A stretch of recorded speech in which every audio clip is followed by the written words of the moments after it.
Prête-moi ta plume. Texte choisi et lu par Rachida Mansour. Prête-moi ta plume, émission réalisée par Soubir Ketani.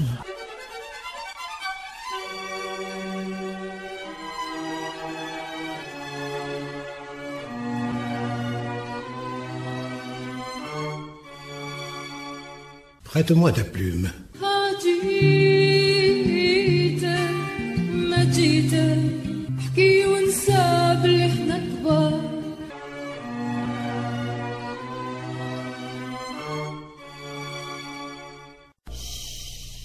Prête-moi ta plume.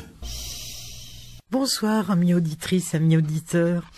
Nous nous retrouvons ce soir avec la suite du livre de Faiza Guène, Un homme, ça ne pleure pas.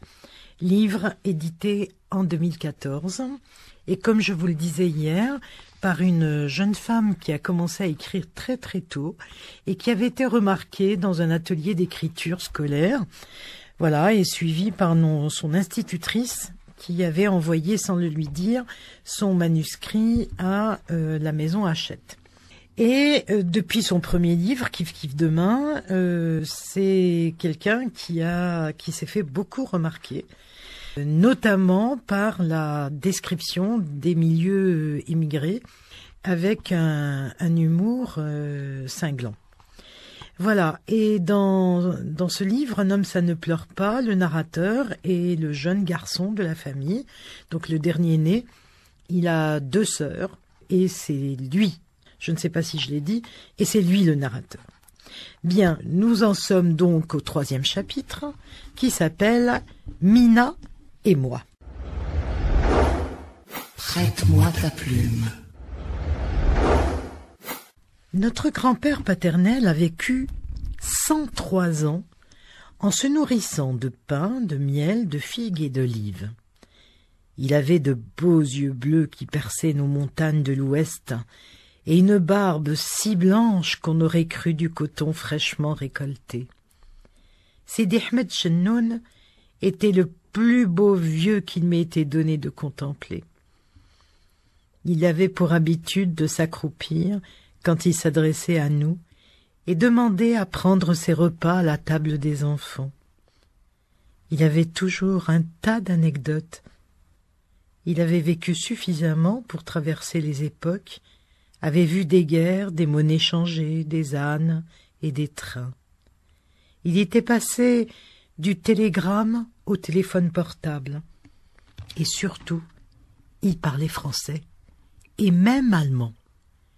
Quand nous étions petits, ça nous étonnait beaucoup.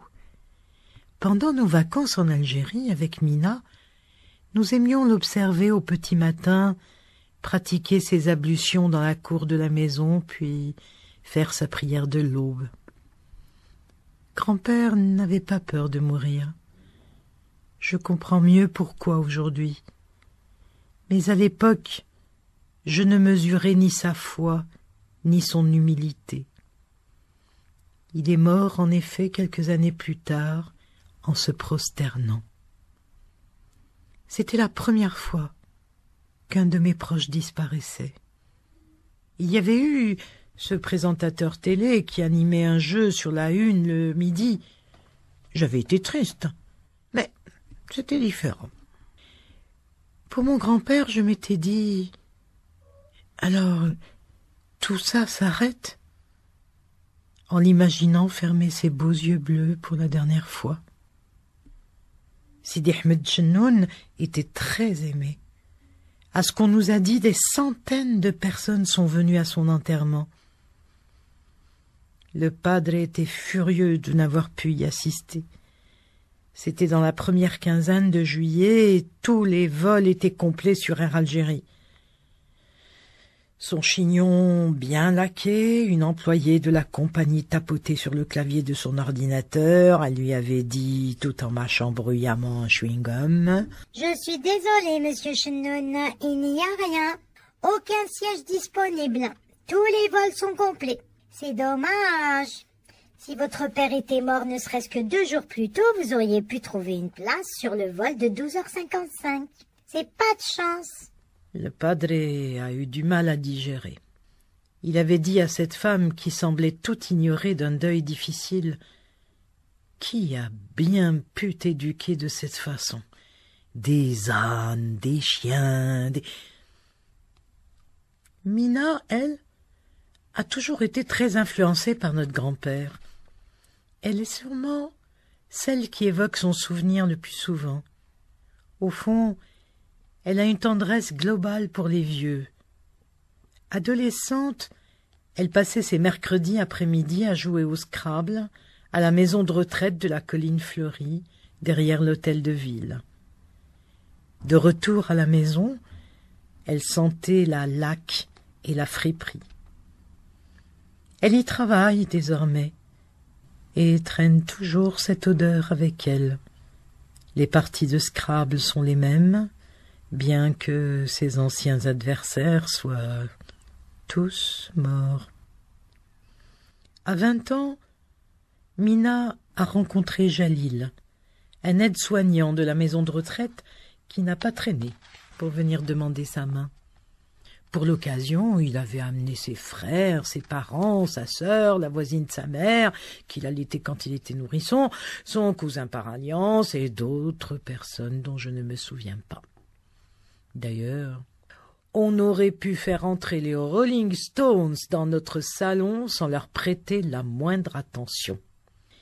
Il y avait un tas de voitures garées devant notre portail.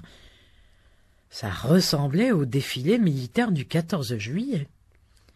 Presque autant de monde et de protocole. Mon futur beau-frère, Jalil, et sa famille ont apporté des plateaux de pâtisserie au miel, des cadeaux pour Mina, du tissu pour ma mère, de l'argent et du bruit.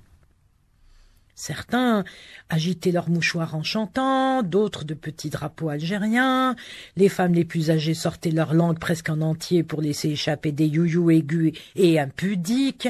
Je me rappelle que mon père avait fait une vanne en me regardant. « Attention les cow-boys, voilà les Indiens qui arrivent !» C'était sûrement pour relâcher la pression. Il avait ri et son plombage avait brillé du fond de sa bouche. Depuis le départ de Dounia, il ne riait plus beaucoup. En plus des traditionnels stylos accrochés à la poche de sa chemise ce jour-là, le padré avait insisté pour que ma mère lui noue sa plus belle cravate rayée, et il avait décidé de porter sa paire de lunettes témoin, celle avec les verres en plastique, offerte par notre voisin pharmacien. Je précise qu'il n'avait aucun problème de vue. Il les portait au bout du nez, et agrémenté d'un air supérieur, c'était un peu sa panoplie d'homme important et respectable. Il utilisait ces accessoires lorsqu'il se rendait dans une administration, aux réunions de l'école, dans une agence de voyage ou pour un jour exceptionnel comme celui-là. Je l'ai regardé avec sa petite veste en tweed, serrée aux épaules, et me suis dit qu'il aurait voulu être ce type-là, un genre de docteur en arithmétique, snob et presbyte, qui se sentait à son aise partout et avait de l'aplomb en face de n'importe qui. Je reconnais qu'il a fait de son mieux pour impressionner la belle famille de Mina. Mais son naturel blagueur n'avait pas tardé à réapparaître. Il avait monopolisé la parole tout l'après-midi et raconté un tas d'anecdotes gênantes qui ont rendu ma mère rouge de honte. Aussitôt après leur départ, elle l'avait sermonné, et comme d'habitude, ça avait duré des heures. Toujours. À mettre la chouma sur mon visage, un vrai moulin à parole. Quel chouma? Tu plaisantes? Ils ont le demandé, oui? Ils sont trop bien éduqués pour le dire, mais ils n'en pouvaient plus de tes blagues et de tes histoires à dormir debout. Ils les ont adorés, au contraire. Heureusement que j'étais là pour les distraire, sinon tout le monde serait mort d'ennui avec toi. Tu ne m'as même pas laissé en placer une. Tu n'as pas respiré de la journée. À peine tu finissais une histoire que tu en commençais une nouvelle. Tu leur as donné soif tellement tu as parlé. Presque 30 ans de mariage pour m'apercevoir de ta jalousie. C'est dommage. Est-ce que tu étais vraiment obligé de raconter tes trafics de compteurs de taxi en Algérie? Ou la mule que tu as vendue 15 000 dinars à ces pauvres Allemands? Ah oui, ils ont tellement ri quand j'ai raconté l'histoire des Allemands. D'ailleurs, c'est grâce à cette arnaque que j'ai pu payer notre mariage. Et tu en es fier? C'est notre mariage qui est une arnaque, tu veux dire? La mule, c'est moi d'avoir accepté de t'épouser. Et je ne sais même pas s'ils vont revenir avec toutes les bêtises que tu as racontées. À cause de toi, Mina va finir vieille fille. Prête-moi ta plume.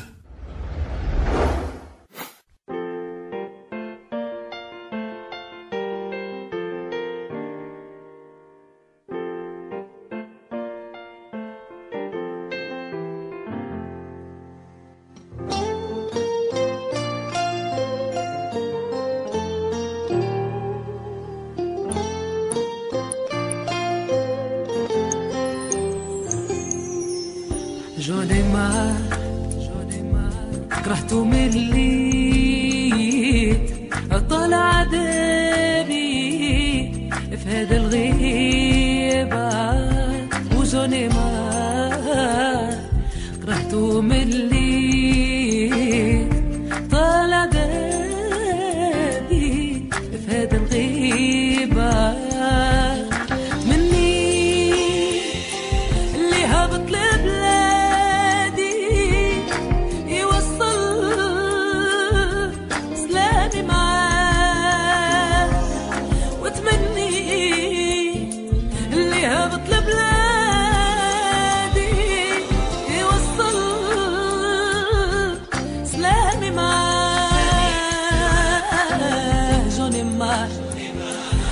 رحت ملي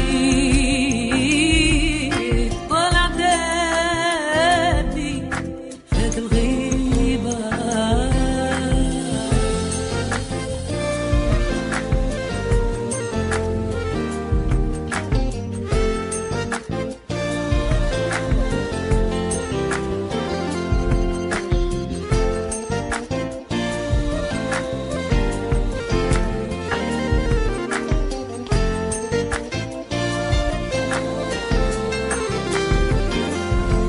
الوالدة سامحي ليا زادت محالي توحشتك يا الحبيبة الوالدة سامحي ليا زادت محالي يا الحبيبة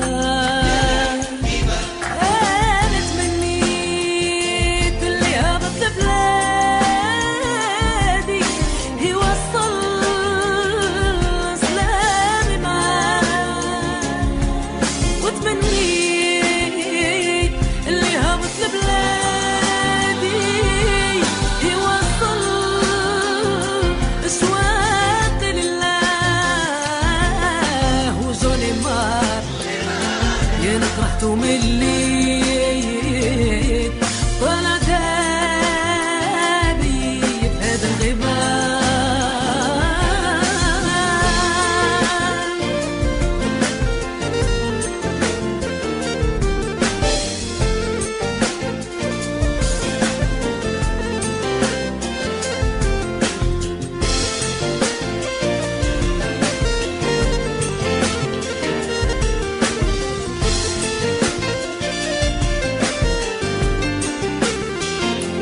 عمري ما ظنيت يجي هذا النهار وتكوني البعيدة عن كل غريبة عمري ما ظنيت يجي هذا النهار تكون الغريبة أنا ترجيك من ربي العالي يطفي نار هاد الغيبة أنا أتمنى من ربي العالي يطفي نار هاد الغيبة مني هبط لبلادي يوصل أسناني معاه أنا تمنيت اللي هبط لبلادي يوصل أسلامي معاه وجوني ما كرهته من اللي طلع دابي في هاد الغيبة وجوني ما كرهته مني طلع دابي في هاد الغيبة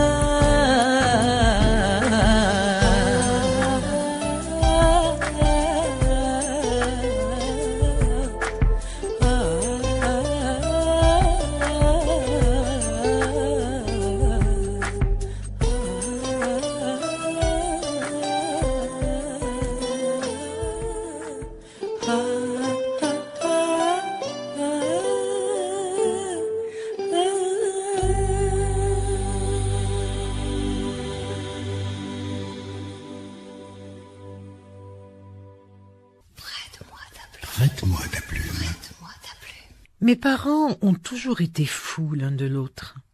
Ces petites joutes verbales pimentaient leur quotidien comme une pointe de harissa viendrait relever un plat un peu fade. C'est drôle, quand on pense qu'ils se sont mariés sans s'être jamais vus auparavant. Le moins que l'on puisse dire au sujet de Mina, c'est qu'elle avait choisi d'emprunter une route différente de celle de Dounia. On croirait qu'elle s'était jurée de faire tout le contraire.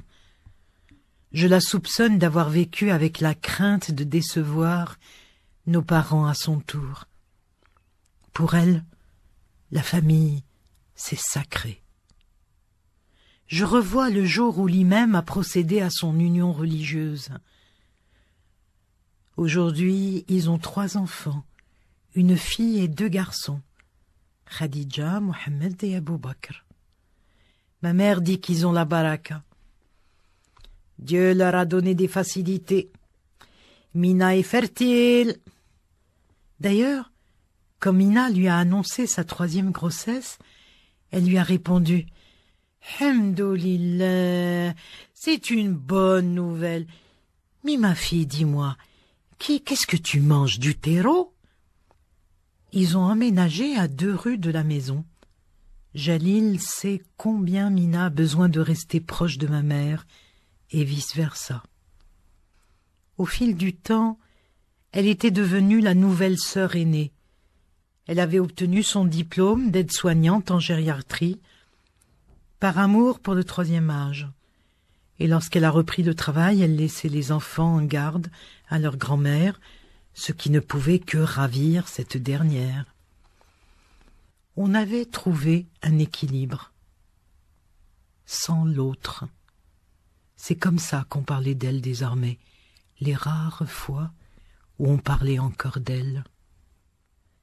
Quant à moi, après 1 an à travailler comme un enfant chinois dans le fond d'une usine Nike, péniblement mais sans espérance, j'ai enfin décroché le CAPES. Certificat d'aptitude au professorat de l'enseignement du 2e degré. Je décortique le sigle pour en prendre toute la mesure. Bordel, c'est quand même pas rien. C'était le 7 juillet. Ma mère faisait frire des aubergines. L'odeur de l'huile se répandait partout. Elle imprégnait jusqu'aux fibres de mon t-shirt déjà plein de ma moiteur. J'étais connecté sur Publinet. Le verdict devait être rendu à midi, mais toujours rien. Chaque minute, mon index tremblant cliquait pour réactualiser la page des résultats. Ça a duré un bon moment, où je suis restée comme ça, à fixer l'écran, les pupilles dilatées comme un junkie après sa dose. C'est rare une montée d'adrénaline pareille pour un mec sans histoire comme moi. Et puis, j'ai enfin vu mon nom apparaître. Je ne l'ai jamais trouvé aussi beau, mon nom.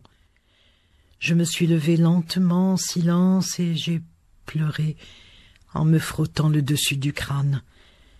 J'ai vite essuyé mes larmes. Le padre dit qu'un homme, ça ne pleure pas. Et ça m'était resté dans la tête. Mon nom, suivi de la mention « admis », c'était rassurant. J'allais devenir quelqu'un qui fait quelque chose de sa vie. Je pourrais enfin effacer ce film angoissant qui me hante, ce cauchemar où je n'ai aucune vie sociale, ni métier, ni amis. Dans cette vision, je suis un vieil obèse, triste, et j'ai les cheveux poivre et sel. Je me baigne dans de l'huile de friture, et je vis toujours dans la maison de mes parents à plus de 50 ans. Ma mère lave mes slips à la main, et elle me coupe les ongles de pied, car je suis devenu trop gros et trop paresseux pour m'en occuper moi-même. Je passe mon temps à relire des livres que j'ai déjà lus, car il m'est devenu bien trop pénible de traîner dehors mon corps gras pour en emprunter de nouveau à la bibliothèque. J'ai chassé cette image ignoble, et j'ai prié Dieu de m'épargner les cheveux poivre et sel. La solitude m'avait conduit à aimer les lettres. J'allais donc enseigner le français. Ma mère a voulu qu'on organise un grand repas pour fêter mon succès. La nourriture, toujours.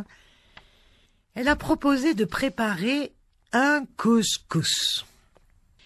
Je me rappelle m'être demandé si elle évitait le poulet aux olives par superstition. À ma grande surprise, ma mère m'a dit « Tu devrais inviter tes amis. » L'ennui, c'est que je n'en avais pas. Il y avait bien Raoul Wong, un ancien camarade de classe, l'un des rares copains d'école à avoir trouvé grâce à ses yeux dans le temps. C'est bien d'avoir un copain chinois. Les Chinois, ils travaillent bien et ils n'empruntent pas les stylos des autres. J'ai remarqué qu'ils sont calmes, propres et jamais tu ne les vois dehors à traîner. En plus, ils sont forts en ordinateur. Et dans quelques années, ils auront le pouvoir. Ils battront les Américains et tout le monde parlera chinois. Tu verras. Malheureusement pour moi, Raoul Wong a déménagé l'été dernier. Alors, Morad, tu as décidé combien de personnes tu veux inviter? Pas encore, maman. Je vais réfléchir. Dis-moi à peu près. 10, 20, 30. Je sais pas encore, maman. Je gagnais du temps. Et si j'invitais 20 inconnus piochés au hasard sur le net? Ma mère souffrait de me voir seule. Elle m'a cru tour à tour peureux, atteint d'un trouble de la personnalité, homosexuel. Rien de tout ça. J'étais seule. Point. Je m'étais fait une raison. Je crois qu'elle n'a jamais réalisé qu'elle tenait le premier rôle dans l'histoire de ce repli. Personne n'est solitaire de nature. À part Raoul Wong, ma mère n'a donc jamais aimé mes copains. Elle les critiquait tous jusqu'à m'en dégoûter. Quant aux filles, n'en parlons pas. Rien ni personne n'était assez bien pour son fils. Un jour, un garçon du lycée, Harry, est venu à la maison avec sa Super Nintendo pour faire une partie de Donkey Kong Country. J'avais demandé la permission au padre. Harry était très populaire, il s'habillait bien et faisait rire tout le monde. Qu'il accepte de venir chez moi avec sa console était inespéré. Si un jour on me distinguait en m'accrochant une médaille au veston sous les ors de la République, je serais probablement moins ému que ce mercredi après-midi où j'ai vu Harry sur le seuil de notre maison. Quand on a traversé le salon, Harry a dit « Il y a trop de fausses fleurs chez vous. » Je ne l'ai pas mal pris. L'euphorie, sans doute. Très sérieusement, il m'a expliqué les fonctionnalités de la mallette avant de démarrer le jeu. Je n'arrêtais pas de perdre, de tomber dans des ravins et de me faire ratatiner par des ennemis à deux têtes. Je jouais comme un pied, ce qui agaçait Harry par moments. Mais j'étais heureux. Je me suis amusé comme un petit fou. Ça n'a duré qu'une heure. Ensuite, ma mère est entrée dans la chambre, furieuse. « Allez, ça suffit les jeux. On éteint tout. Harry, il faut rentrer chez toi. Mourad doit faire ses devoirs. Toi, tes parents, ils lisent bien le français. Ils pourront t'aider pour réviser le bac, pour trouver un stage, un travail, un logement. Mourad, il a du pain sur la planche, lui. Il devra se démener 2 fois plus que toi. Allez, on débranche tout. » Puis elle a baissé les yeux et a regardé les pieds de Harry. « En plus, tu n'as même pas retiré tes chaussures. Personne ne t'a appris qu'on se déchausse avant d'entrer chez les gens. Pfff, c'est parce que vous avez une femme de ménage chez vous? »« Non, madame. » Alors ça doit pas être très propre, hein? Le pauvre était pétrifié. Il a fourré sa console dans son sac à dos et a déguerpi. Je suis resté là sans rien dire. Mes genoux tremblaient un peu. Évidemment, Harry n'est jamais revenu à la maison. Et quand on se croisait dans les couloirs du lycée, il me regardait avec pitié, mais ne m'adressait plus la parole. Il a dû faire des cauchemars de ma mère, sur le mode film d'horreur. Séquence 1, intérieur nuit, silence de mort, sur fond de fleurs en plastique, une femme en surpoids hystérique entre dans la chambre, comme une jument condamnée à l'injection. Son foulard mauve est mal ajusté sur sa tête, et elle tient une louche à la main, prête à s'en servir comme d'une arme. Elle avait fait des crêpes 1000 trous ce jour-là.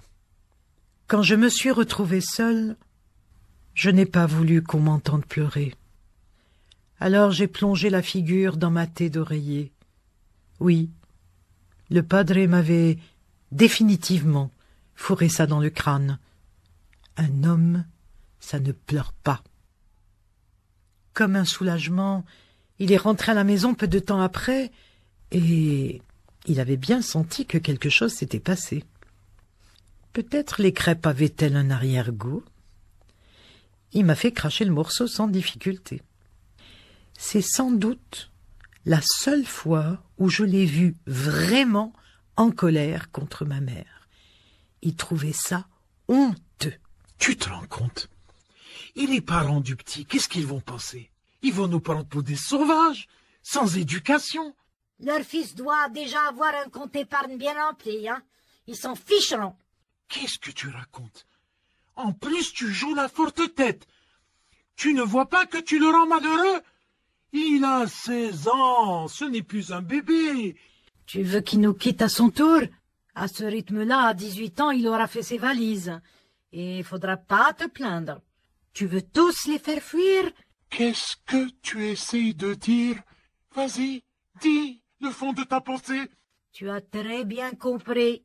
Je n'ai qu'un fils, un seul. Je veux qu'il se concentre sur son avenir. Je ne veux pas qu'il ait de mauvaises fréquentations. C'est un crime. Mauvaise fréquentation. Le garçon a amené un jeu vidéo. À t'écouter, on dirait que tu les as surpris en train de vendre de la drogue. Ça commence par les jeux vidéo, ensuite c'est de la drogue dans les seringues et les gardes à vue. Tu me reproches de vouloir le meilleur pour mon enfant, hein? Je suis une mauvaise mère d'après toi? En guise de réponse, le padre s'est tapoté la tempe avec l'index comme pour dire « Tu es folle ». Ma mère, hors d'elle, est retournée à ses fourneaux en hoquetant, les larmes lui coulant dans le cou. Voilà pourquoi je ne protestais pas. Je ne protestais jamais. De peur de voir surgir des palpitations, une hausse de tension, de l'hyperglycémie ou quelque chose, ou un quelconque autre drame. J'ai appris à rester seule. J'ai même trouvé mon plaisir dans l'ennui parfois. Le week-end, s'il faisait beau temps, je préférais me percher sur la chaise d'arbitre du padre, au fond du jardin pour bouquiner, plutôt que de sortir en ville. Je lisais des heures entières, surtout l'été. Le soleil venait percuter mon front. Je lisais jusqu'à ce que je n'en puisse plus et que je décide de descendre me servir de la citronnade maison. Et puis, avec les années, je me suis isolée.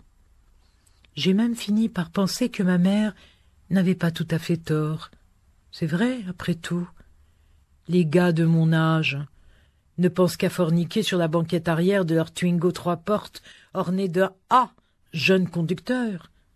Ils aiment organiser des soirées dans des appartements, le genre de soirée où il y a toujours une fille timide qui mordit le bord de son gobelet en attendant qu'on la drague. À part les tarifs étudiants, je voyais bien que j'avais peu de choses en commun avec mes camarades.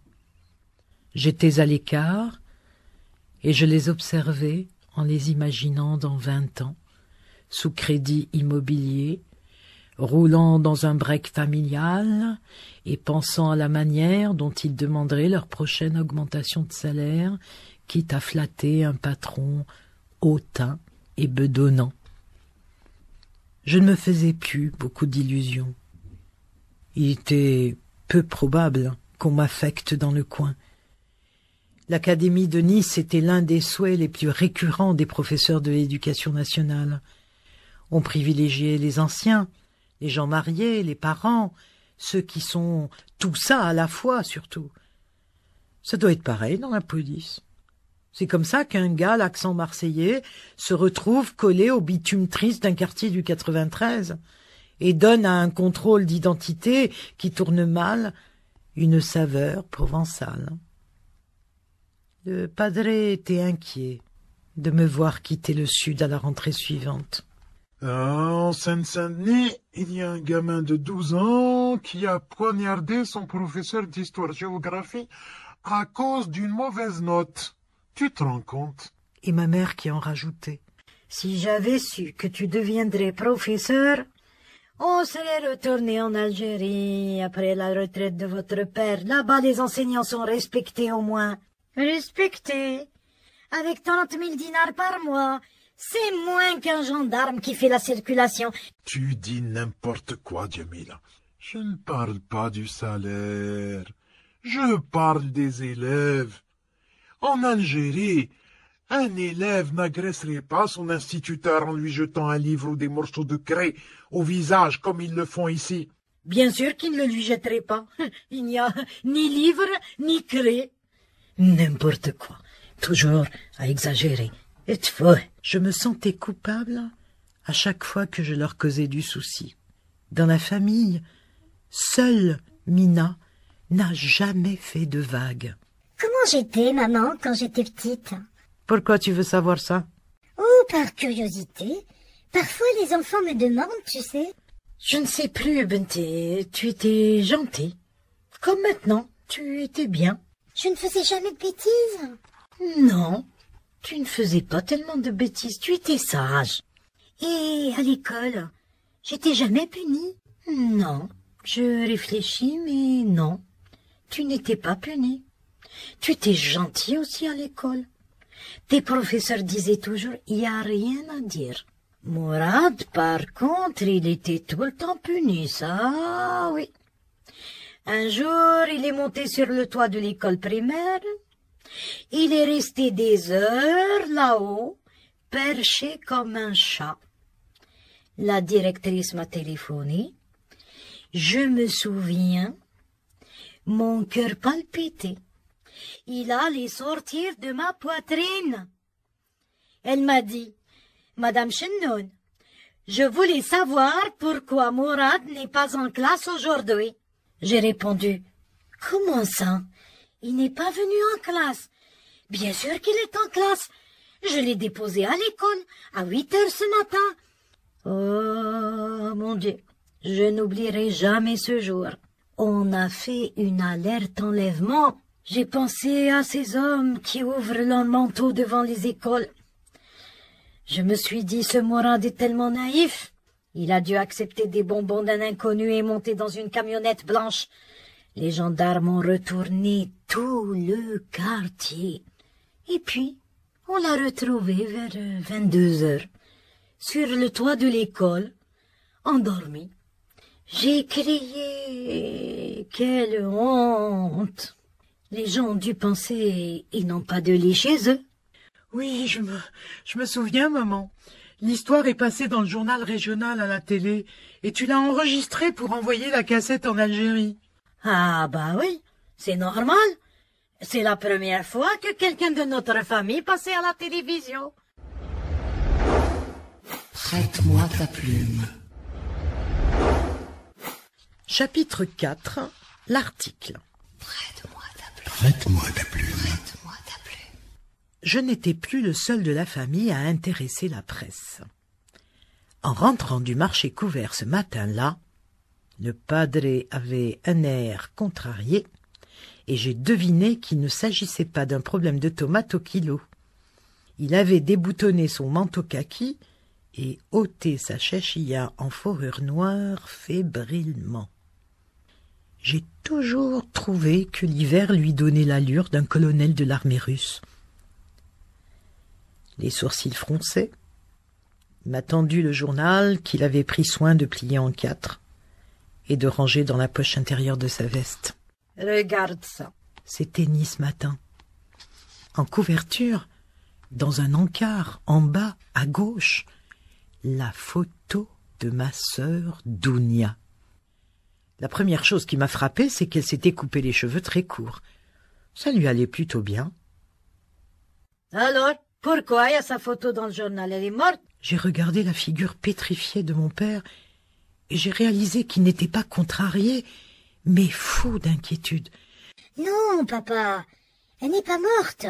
Ses yeux ont dit « ouf », mais sa bouche a dit « De toute façon, c'est comme si elle était morte pour moi. Après un long silence, il a ajouté « Qu'est-ce qu'il y a de marqué sur elle? Lis, pour moi. » Il n'y avait qu'un court paragraphe et la photo. Lis avec l'accent du journaliste. Le padre me sollicitait chaque fois qu'il fallait lire quelque chose.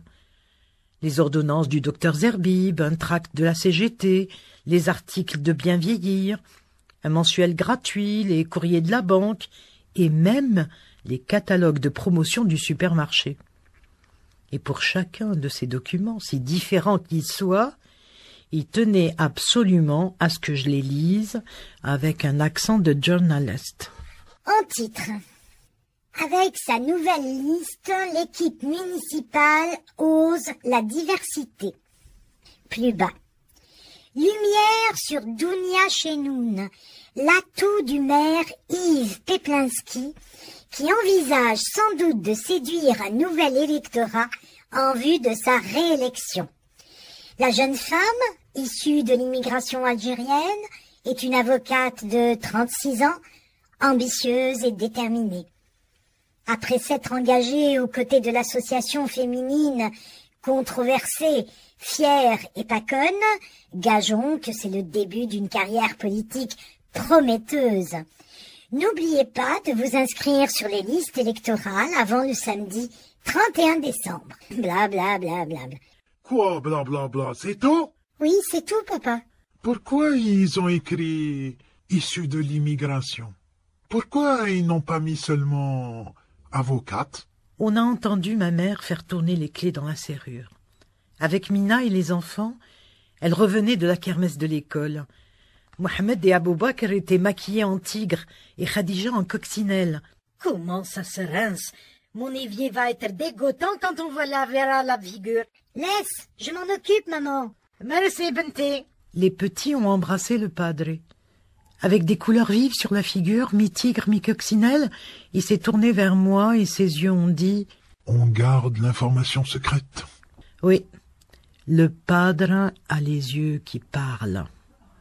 J'ai replié discrètement le journal et l'ai fourré dans la poche de mon jean. Ma mère a débarqué dans le salon, un sourcil circonflexe et l'autre froncé. Elle prend toujours cet air-là quand elle se méfie. C'est une femme qui a un don pour les grimaces. Qu'est-ce qui vous arrive tous les deux? On dirait que vous préparez un coup d'État en Afrique. Aucun de nous n'a répondu. Elle a dénoué son foulard en gardant un air suspicieux. Puis elle a pointé le padre du doigt. Qu'est-ce que tu mijotes, Abdelkader? Tu vas prendre une deuxième femme, hein? C'est ça? Le padre a eu un rire gras, digne du premier rang d'un spectacle de chevalier et Las Palais. Une deuxième femme. Dans ta tête, vous êtes déjà 4. Rien qu'avec toi, j'ai atteint le nombre maximum. Au moins maintenant, on savait où trouver Dounia. De là à voter pour sa liste, faut pas pousser. Prête-moi ta plume. Je vais m'arrêter là. Je vais vous dire bonsoir, bonne nuit et à demain pour la suite du récit de Mourad, narrateur du livre Un homme ça ne pleure pas de Feyzagen. À demain, bonne nuit. Prête-moi ta plume.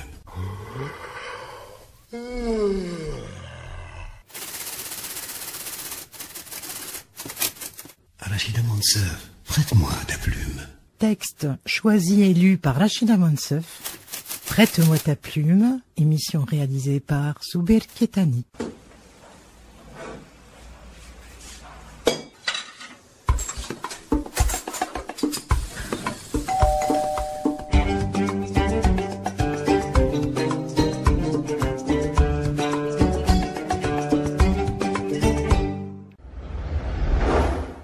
Prête-moi ta plume.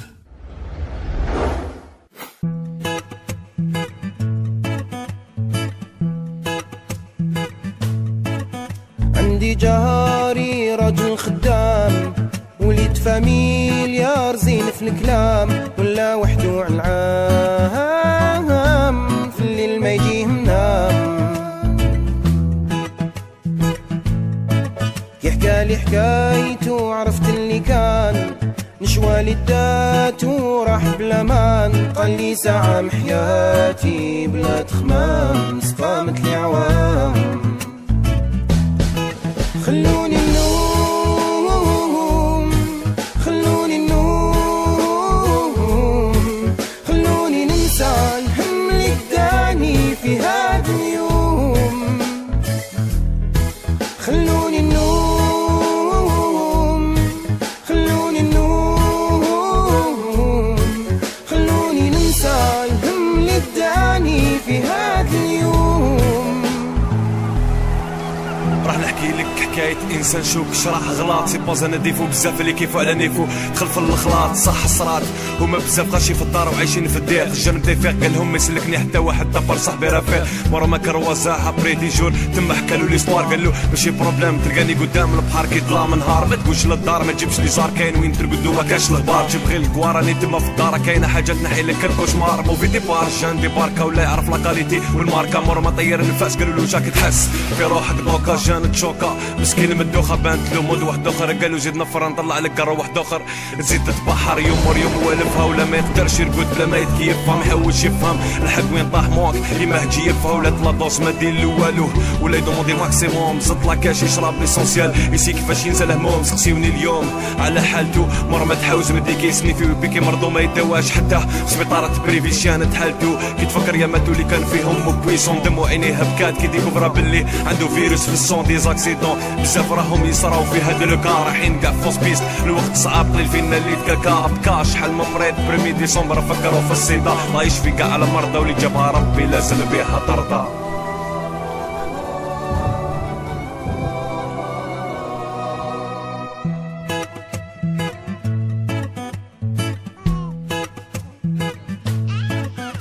دار تاريخ مزيود جديد، عمره صغير وهمه كبير، خلص غلطة بابا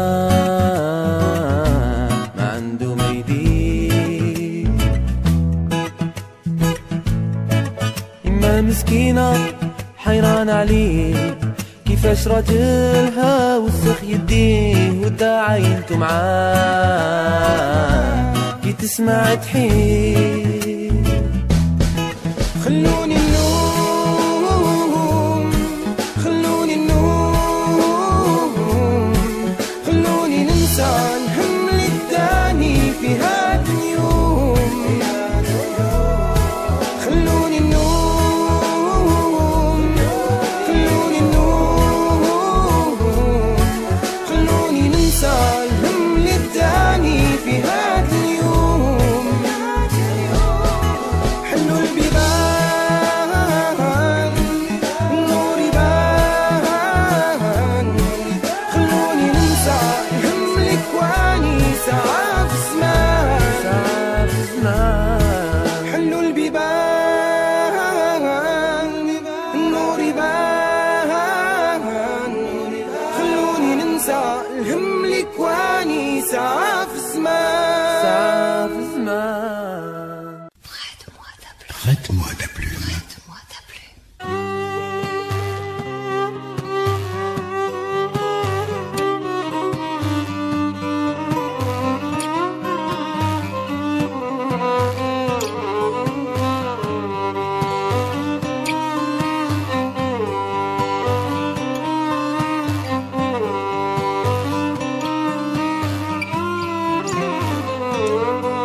The sun rising to me, the sun rising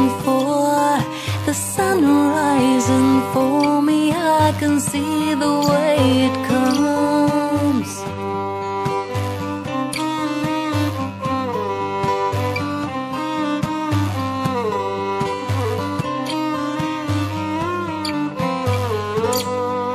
I'm down for this beauty, I'm fragilizing some. I'm down for this lonely way, I'm blindly walk on. سلامي عليك يا قريب, falling down on my knees يا حبيب. سلامي راني ليك, سلامي عليك يا غريب, falling down on my knees يا حبيب. سلامي راني ليك.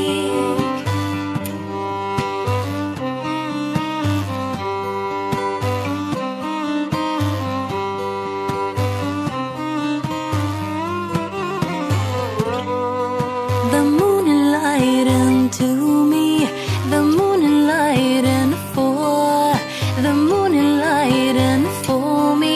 I can feel the way it cold. Your absence just fool me, your absence is so confusing my story. I can see the way it goes. سلامي عليك يا غريب, falling down on my knees يا حبيب. سلامي راني ليك, سلامي عليك يا غريب, falling down on my knees يا حبيب. سلامي راني ليك, سلامي عليك يا غريب, falling down on my knees يا حبيب. سلامي راني ليك, سلامي عليك يا غريب, falling down on my knees يا حبيب. سلامي راني ليك, سلامي عليك يا غريب يا حبيب. سلامي سلامي سلامي عليك.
Prête-moi ta plume.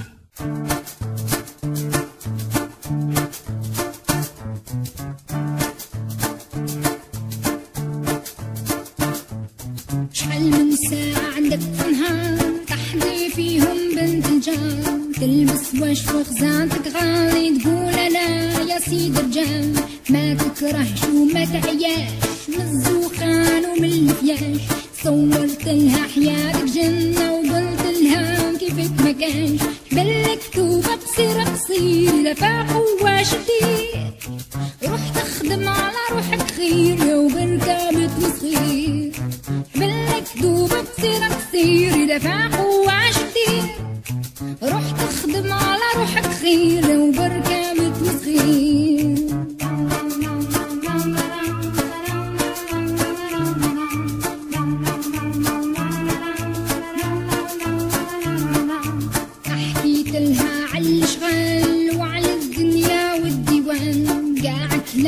كان وانا تقول انا يا سيد الجن، ما عندك في الراس قياس والحكمة في سكات الناس، وانت يلي راسك خاوي كلمة صح وعشرة ناس، بلك دوبك قصير قصير دفع قوة شديد، روح تخدم على روحك خير وبركك متمسخير، بلك دوبك قصير قصير دفع قوة شديد، روح تخدم على روحك خير يا وبركك متمسخير.